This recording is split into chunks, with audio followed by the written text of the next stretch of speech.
시작 때부터 밥값이 1,000원입니다. 여기에는 사연이 있습니다. 이 김군 선자 권사님, 이분은 어릴 때부터 굉장히 부잣집 외동딸로 유복하게 성장을 했습니다. 그리고 1970년도 이분은 참 그 당시에 수십억 원의 재산을 모았다고 합니다. 그런데 1980년대 그만 부도를 맞고 빈털터리가 되어졌는데 얼마나 어려웠던지 이렇게 명절날 자식들 먹을 밥을 해주지 못할 정도로 이렇게 어려움을 당했다고 합니다. 그때에 이분이 인생의 눈을 떴다고 합니다. 예수 잘 믿어야 되겠구나. 정말 예수 잘 믿어야 되겠구나. 정말 인생을 살아도 좀 올바르게 똑부러지게 한마디로 열정적으로 좀 주를 위하면 살아요. 그동안에 자신이 굉장히 희미한 신앙생활을 했다고 합니다. 이분의 이야기를 들어보니까.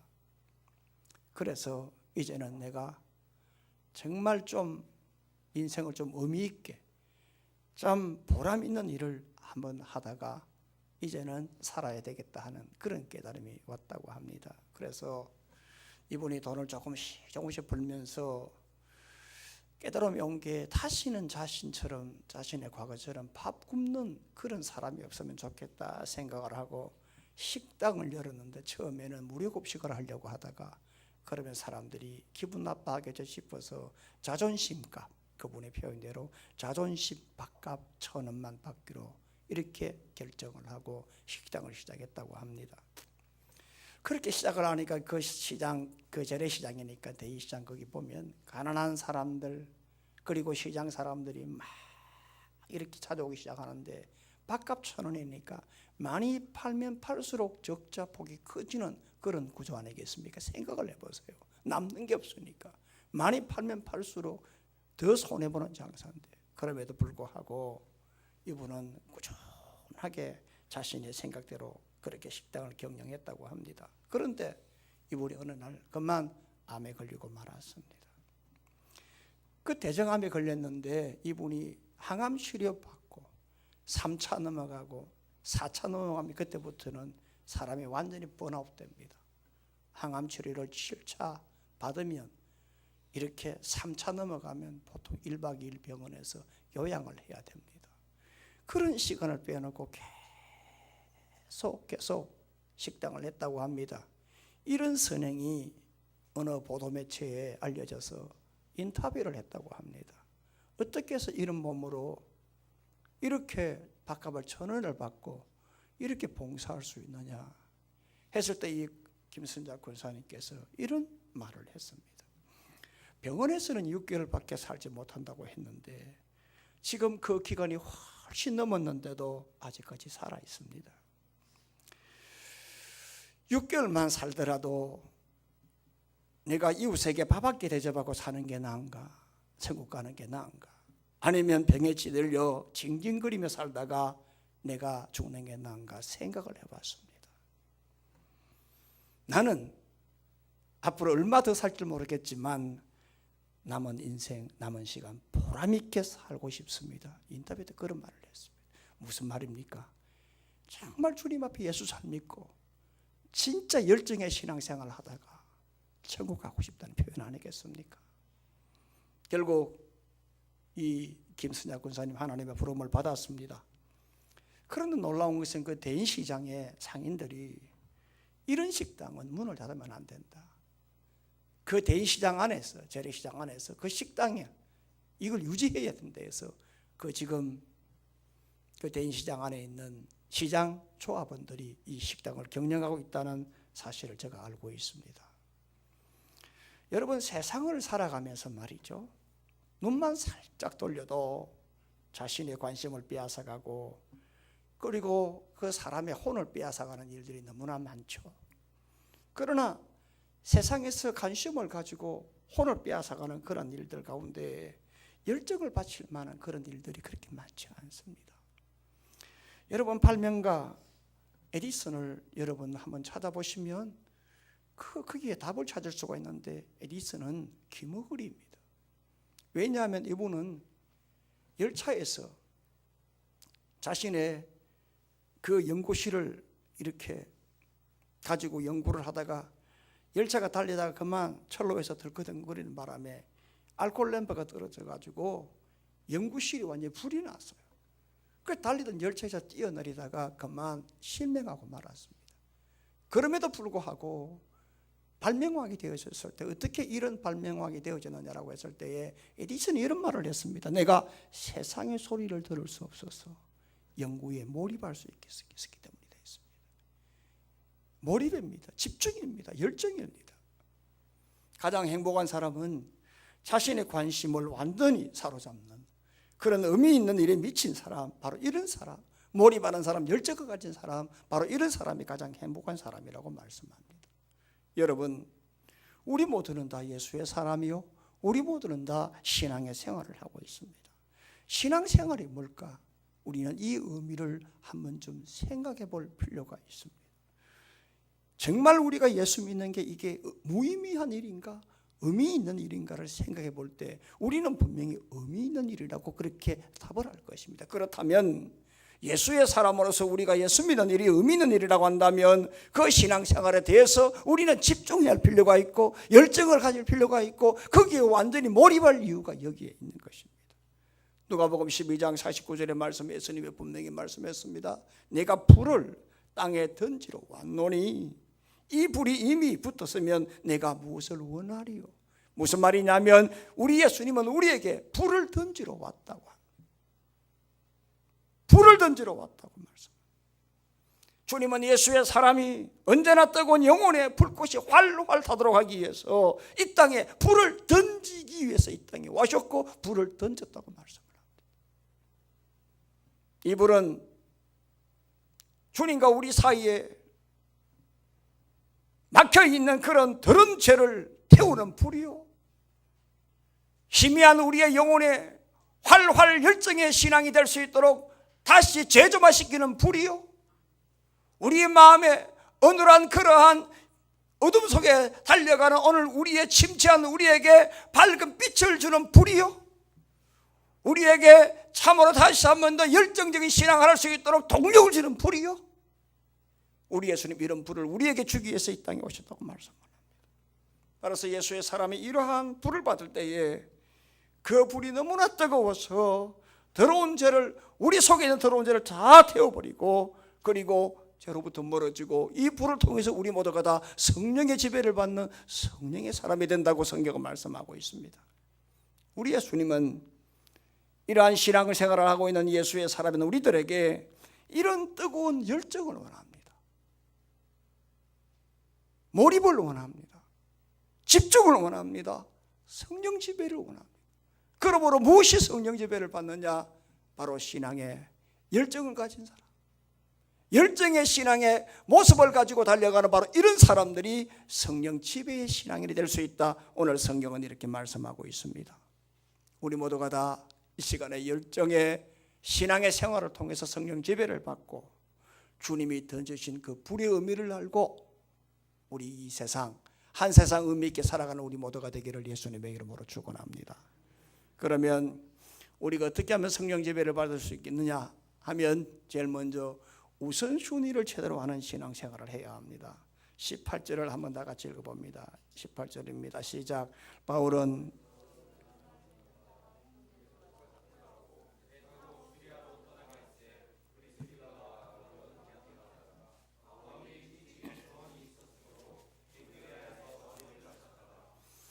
여러분, 오늘 이 말씀을 보기 전에 12절로부터 17절까지를 한번 찾아볼 필요가 있습니다. 연결이 되니까. 12절부터 보게 되면은 갈리오가 고린도의 신인 총독으로 부임했을 때에 그때의 회당장 소스더네가 자신을 추종하던 유대인들을 선동해서 바울을 법정으로 끌고 가죠.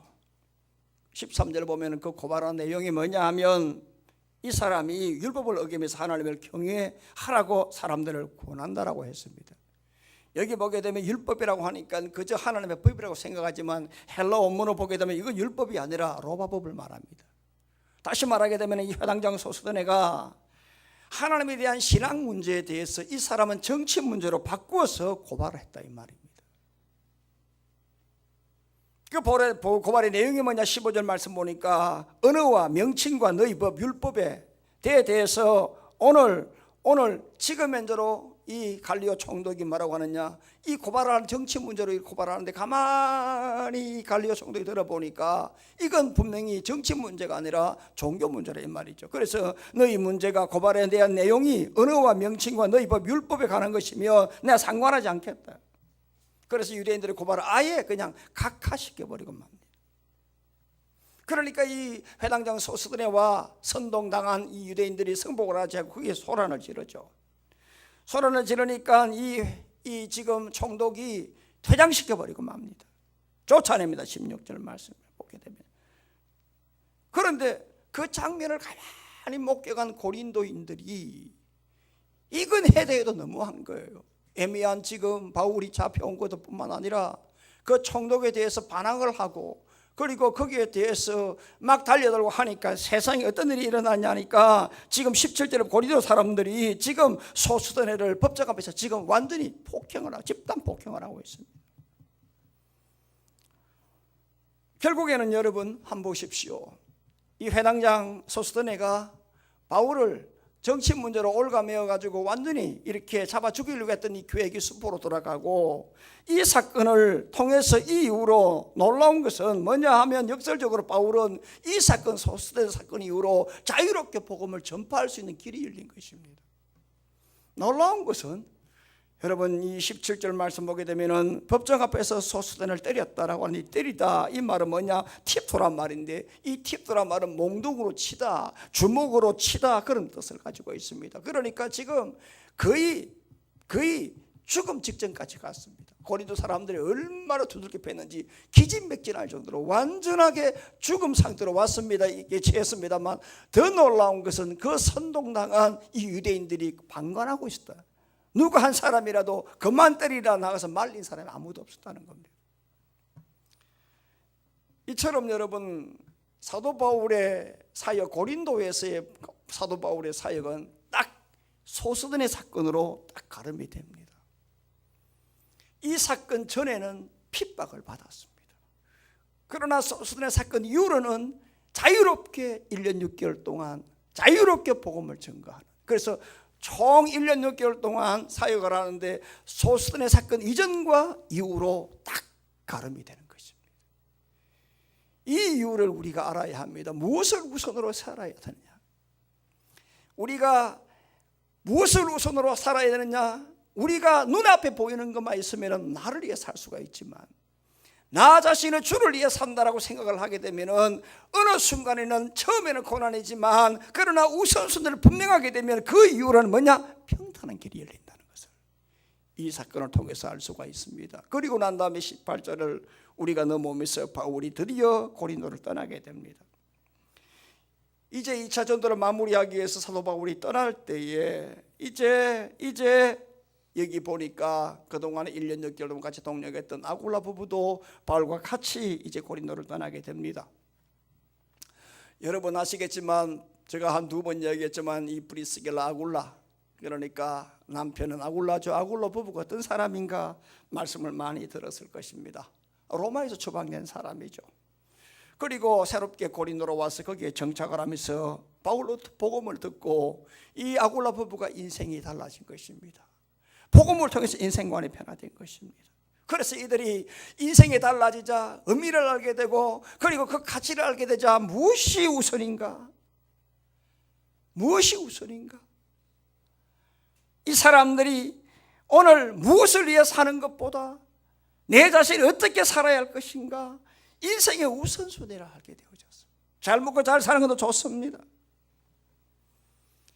부귀영화 누리는 좋습니다. 그러나 이 사람들은 삶의 우선순위, 내가 무엇을 어떻게 살 것인가 보다 내가 어떻게 살아야 할 것인가, 그 가치, 의미, 오늘 삶의 우선순위를 알게 되자 성령이 이들을 감동을 시켰어요. 그래서 이들이 감동이 되자 이 사람들이, 이 부부가 어떤 길로 가야 될지, 어떻게 살아야 될지 오늘 인생에 대해서 바른 눈이 열려진 것입니다. 따라서 이들이 무엇을 위해 사는 목적, 이것도 좋지만 무엇을 위해서는 목적도 좋지만 어떻게 살아야 할지 그 인생의 방법, 이것에 대해서 이들이 눈이 환하게 열린 것입니다. 그래서 이들이 바울이 고린도를 떠날 때에 그동안에 단단하게 뿌리를 내렸던 사업조차도 다 정리를 하고 미련 없이 사도 바울과 이렇게 같이 떠나게 됩니다.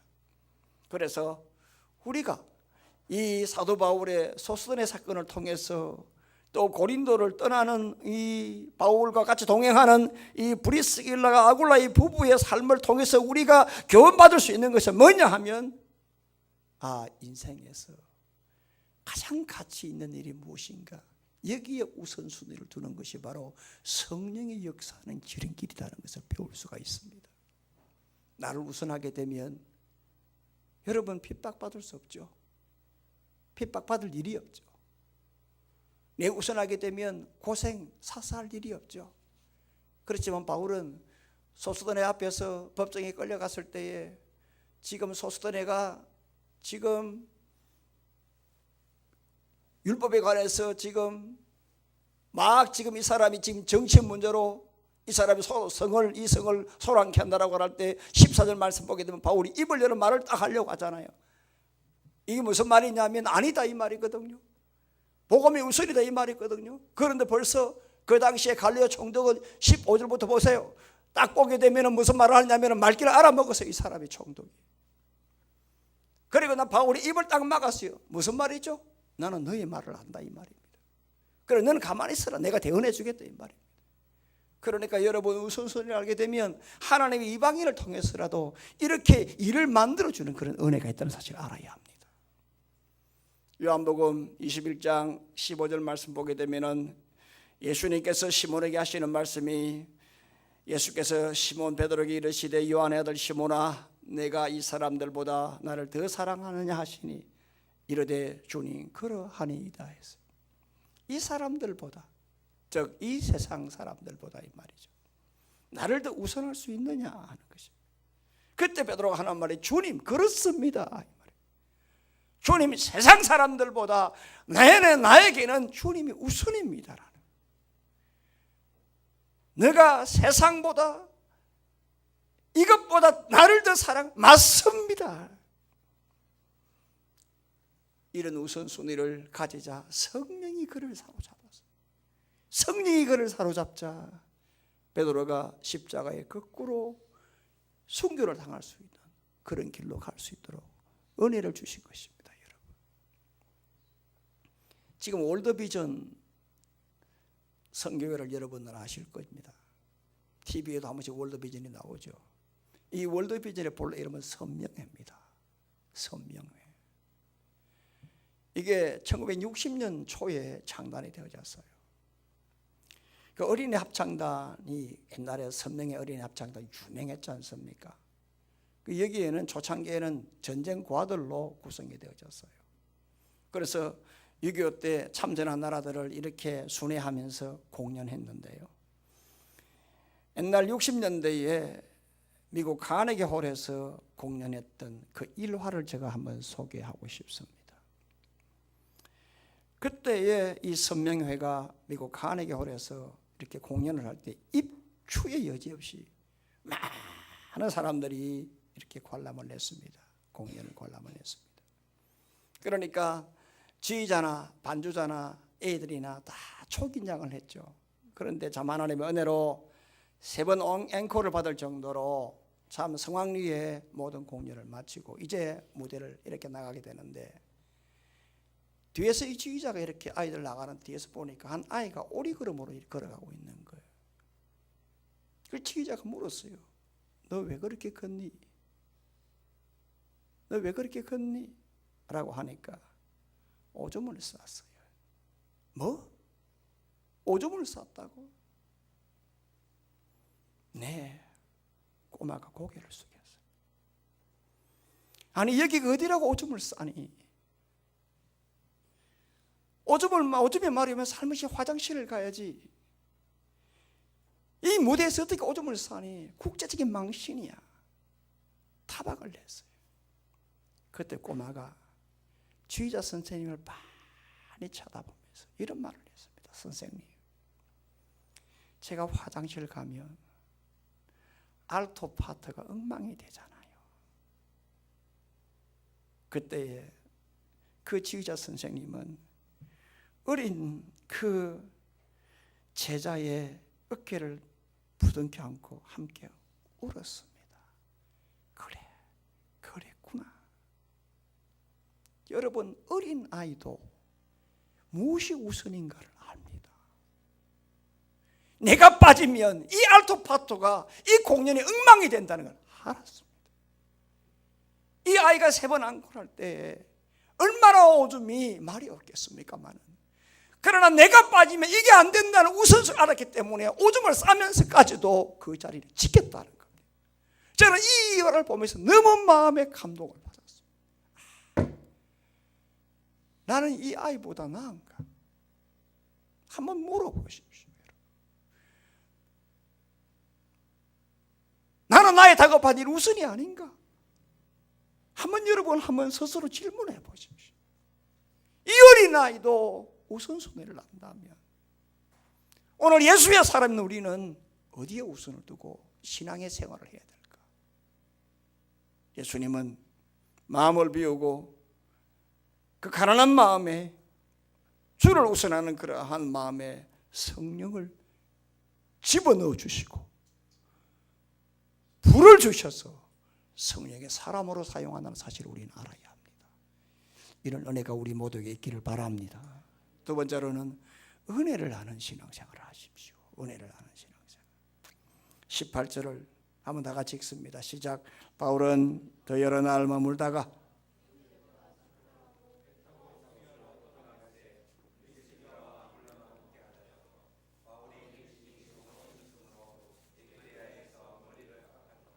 바울이 고린도를 떠날 때에 갱그리아에서 머리를 깎았다.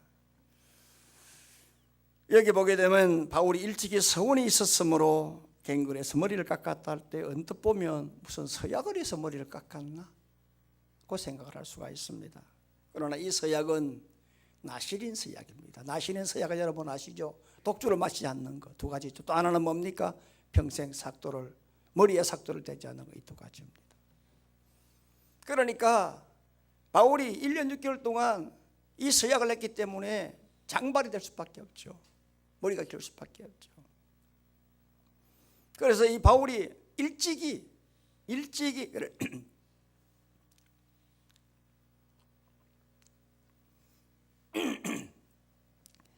이 말은 뭐냐? 도착하자마자 이 말입니다. 고린도에 도착하자마자 하나님 앞에 서원을 했다는 겁니다. 어떤 서원이냐? 나시린처럼 서약했다는 겁니다.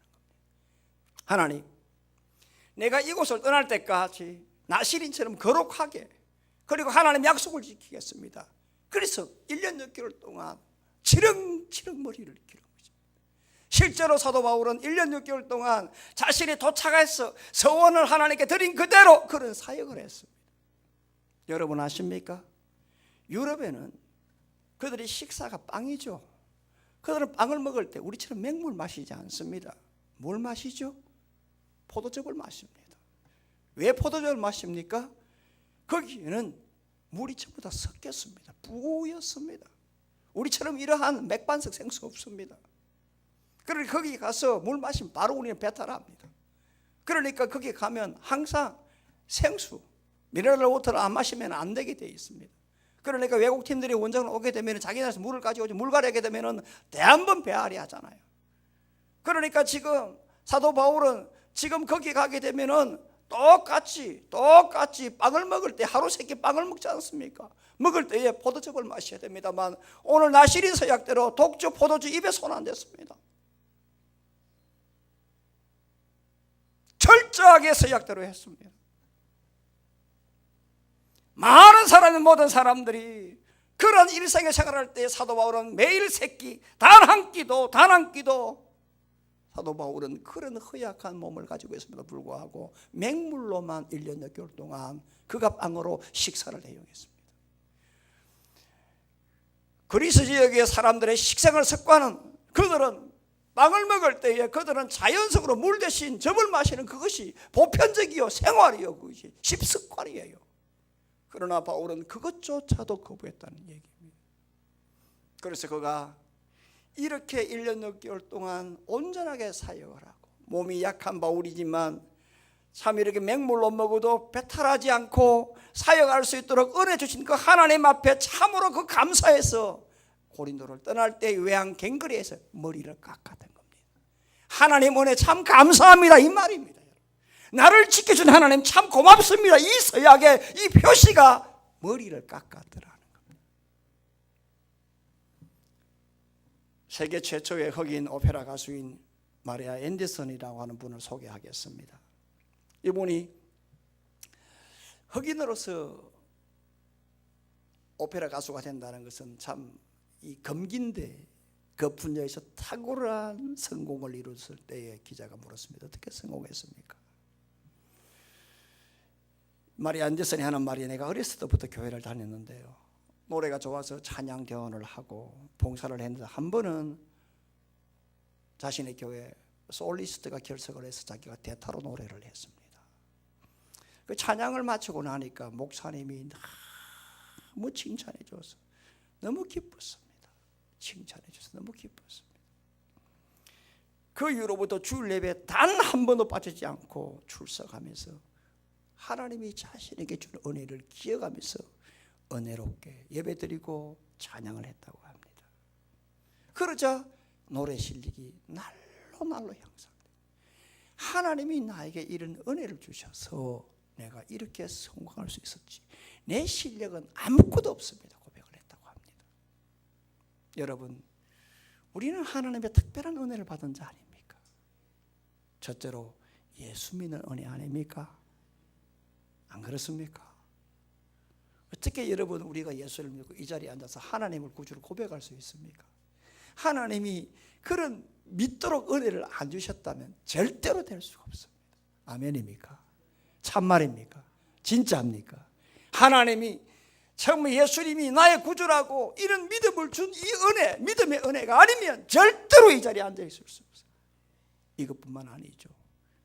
오늘까지 나와 함께 하신 삶의 은혜, 인생의 고비고비마다 나를 붙잡아 주시고, 네? 기도할 때마다 응답하신 하나님.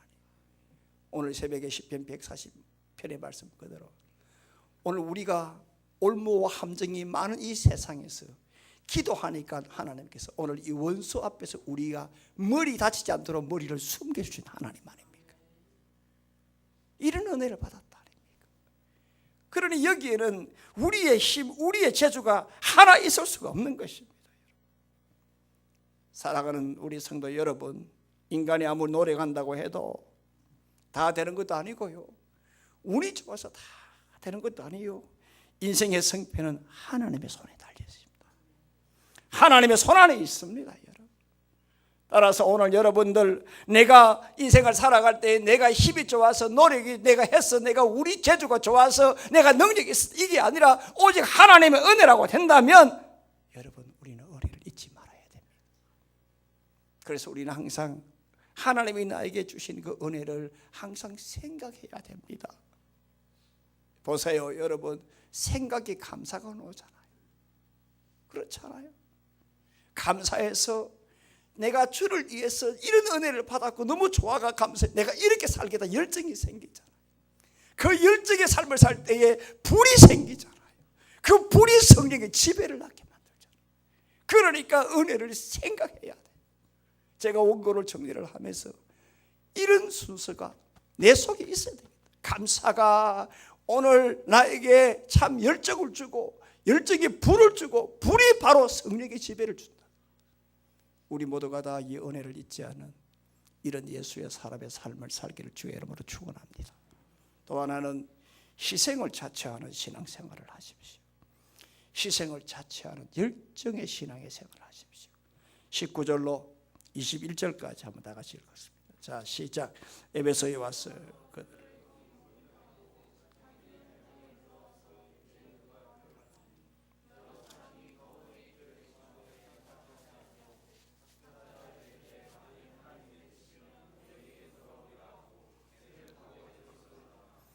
지금 바울이 고린도를 떠날 때 지금 아굴라 부부가 같이 갔습니다.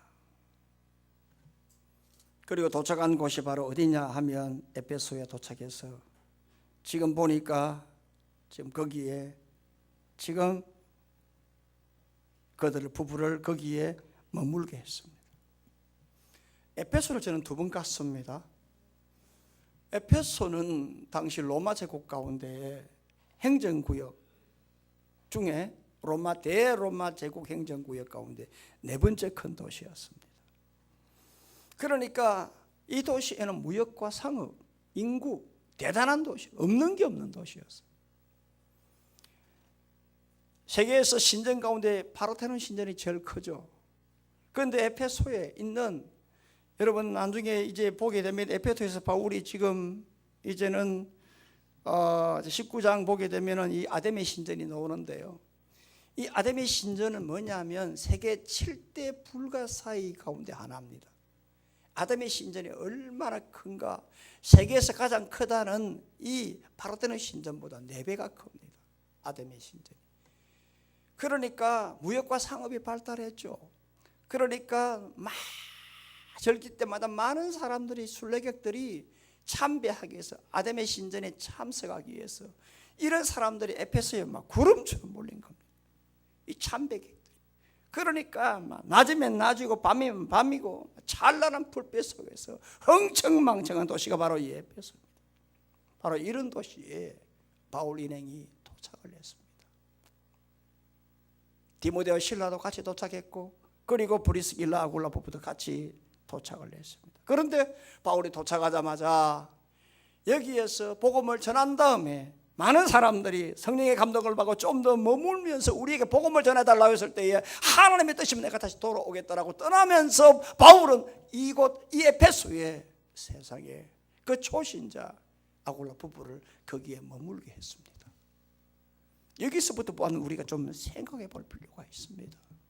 우리가 모두에 살펴봤습니다마는 이 아굴라 부부가 바울을 만나지 않았다면 자기 마음껏 살 수 있는 능력이 되는 사람들입니다.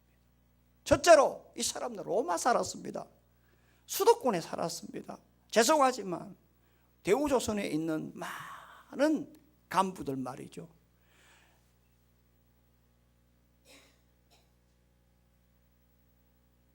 그제 내려와가지고 3년을 못 버티지 못한대요. 내 친구 목사 사유가 거기에 지금 있다가 지금 구매분가 거기 갔어요. 이야기를 들어보니까 수도권 살다가 내려오니까 이거 완전 유배지예요. 그러니까 문화 인프라가 없어요. 아파도 병원 갈 데가 별로 없어요. 그들 말로는 완전 돌팔이밖에 없다 그래요. 그러니까 못 사는 거예요. 지금 브리스길 아굴라의 사람들은 지금 로마 사람이요, 수도권 문화에 지금 익숙한 사람들입니다. 그럼에도 불구하고 이 사람들 지금 모든 걸 다 포기했습니다. 거기다가 여러분, 이 사람은 지금 떼돈 벌었습니다. 사업으로 많은 사람들 인맥을 가지고 있습니다. 그런데 이 바울이 고린도에서 바울을 만나자마자 바울과 함께 동역을 했고요, 자기 집을 지금 교회로 내놓았습니다. 그리고 난 다음에 고린도를 떠날 때 그동안에 예서 만들어 놓았던 사업에 어떤 구축된 그 기반 모든 걸 다 정리하고 떠났습니다. 이 쉬운 게 아닙니다. 쉬운 게 절대 아닙니다. 그리고 에베소 왔습니다. 아는 사람 아무도 없습니다. 진짜 낯설고 무서운 동네입니다. 에베소 도착했습니다. 아는 사람, 자기를 도와주는 사람 없습니다. 더욱이 바울이 떠날 때에 내가 다시 올 때까지 이 돈 가지고 선교하라고 헌금 한 푼 줬느냐? 단돈 1원 안 줬습니다. 그럼 뭘로 합니까?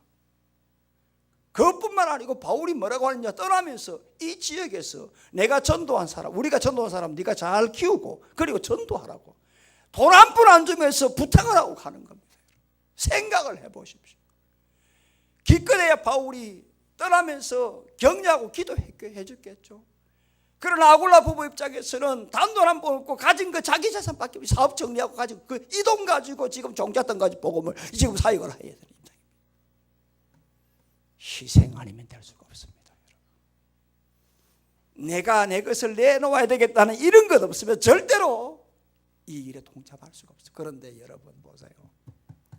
이 아굴라 부부는 이런 희생을 할 수가 있었기 때문에 에베소 교회의 기반을 세울 수가 있었고, 그리고 에베소 교회에 이런 희생이 있었기 때문에 이들 부부가 이 에베소 교회의 구심점이 될 수가 있었던 겁니다. 사랑하는 성도 여러분, 희생은 피입니다. 피는 그리스도입니다. 그리스도는 피입니다. 이게 A는 B요, B는 C요, C는 A입니다. 희생은 피요, 피는 그리스도요, 그리스도는 피입니다. 다시 희생이라 이 말이에요. 그 피로 희생으로 우리가 구원받았다면 우리는 어떤 삶을 살아야 그리스도의 영을 받는 사람으로 살 수 있을까? 희생에 감당하는 열정의 신앙으로 할 때에 우리가 예수의 사람으로 열정적인 성령의 지배를 받고 살아갈 수 있는 성도의 길을 갈 수가 있다는 겁니다. 여러분, 예수는 우리에게 불을 던지러 왔다고 했습니다. 이것은 우리가 열정의 사람이 되기를 원한다 이 말이에요. 너희가 불을 품고 살아가는 사람이 되기를 원한다고 예수님은 분명하게 누가복음 말씀을 하셨습니다. 저는 오늘 이 말씀을 묵상하면서 무엇을 말할 것인가? 그렇다. 열정의 신앙이 성령이 지배를 하게 한다. 내가 보는 눈은 바로 이 부분입니다. 수많은 각도로 볼 수 있으나 내가 오늘 이번 주일에 말씀을 묵상하며 관조할 때에 무엇을 말할 것인가? 성령께서 나에게 무엇을 주느냐? 열정의 신앙이 성령이 우리를 지배한다고 하는. 그래서 여러분들 우선순위 하세요. 은혜 잊지 마십시오. 그리고 희생하는 신앙을 통해서 열정의 신앙, 열정의 믿음, 이것을 가지고 이 한 주도 성령 지배 속에 살기를 주의 이름으로 축원합니다. 살아계신 하나님,